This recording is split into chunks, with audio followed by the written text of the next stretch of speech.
Jason က Cassidy ကိုချက်မိထဲမှာမီးတင်ကြိုဖို့စဉ်းစားပေမဲ့နောက်ဆုံးမှာတော့အခြေအနေရန်ဆိုးလာရင်အစားအစာဖြစ်အသုံးပြုနိုင်ဖို့ freezer ထဲမှာတင်ထားဖို့ဆုံးဖြတ်ပါတယ်ခွေးရဲ့အသားကိုခွဲပြီးအသားပိုင်းတွေကိုအေးခဲအောင်တင်ထားပါတယ်အတွင်းအင်္ဂါတွေကိုတော့အိတ်ထဲထည့်ထားပါတယ် Jason အဲ့ဒီအိတ်ကိုအမိုက်ပုံးထဲပြစ်မဲ့အချိန်မှာအပြင်ကဝက်ကိုမြင်လိုက်ရပါတယ်ဒါကြောင့်အိတ်ကိုချက်နေကနေအပြင်ကိုချလိုက်ပါတယ် Wolf ကအိတ်အနားကိုချက်ချင်းရောက်လာပေမဲ့မိုးစရွာလာတဲ့အခါထိတ်လန့်ပြီးပြန်ပြေးသွားပါတယ်ဒီလိုနဲ့ရက်သက်တွေဆက်လက်ကုံဆုံးလာပါတယ်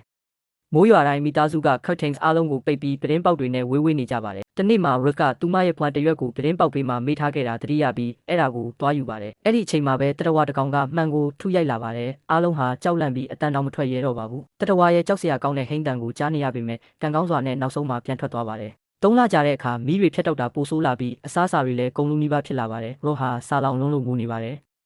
အန်ကသူမကို Fred ထဲကအစားအစာမယူဖို့တားလိုက်ပါတယ်။ Jason ကတော့ Rob ကိုကြည့်ခွင့်ပေးလိုက်ပါတယ်။ Rick က Fred ကိုဖွင့်လိုက်တဲ့အခါလုံးဝပလာဖြစ်နေပါတယ်။ခပ်ဖို့တွေကိုဖွင့်ကြည့်တော့လဲဘာအစားအစာမှမရှိတော့ပါဘူး။ဒီလိုစိတ်ဖိစီးမှုတွေစုလာတာကြောင့်အန်ရဲ့ခန္ဓာကိုယ်ကမခံနိုင်တော့ပဲရုတ်တရက်လဲကျသွားပါတယ်။ Graham ကသူ့အခန်းထဲပြေးဝင်ပြီးအော်ဟစ်ငိုကြွေးနေချိန်မှာ Rick ကလည်းသူ့အိယာပေါ်မှာငိုနေပါတယ်။ Jason ကသူတို့အားလုံးအသက်ရှင်ကြံရစ်မယ်လို့အားပေးပေမဲ့အတွင်းစိတ်ထဲမှာတော့တနေ့သူ့ကလေးတွေကိုသူ့မျက်စိရှိမှတေဆုံးသွားတာမြင်ရမလားဆိုပြီးကြောက်နေပါတယ်။အဲ့ဒီအချိန်မှာ Graham ကသူ့အိမ်မွေးငါးကိုယူလာပါတယ်။အစားအစာမရှိတော့တဲ့အတွက်အဲ့ဒီငါးကိုတော့အစာဖြစ်ပြင်ဆင်ထားပါတယ်။ Rob လည်းသူတို့နဲ့ပူးပေါင်းလာပြီးမိသားစုအားလုံးတယောက်ကိုတယောက်ဖတ်ထားကြပါတယ်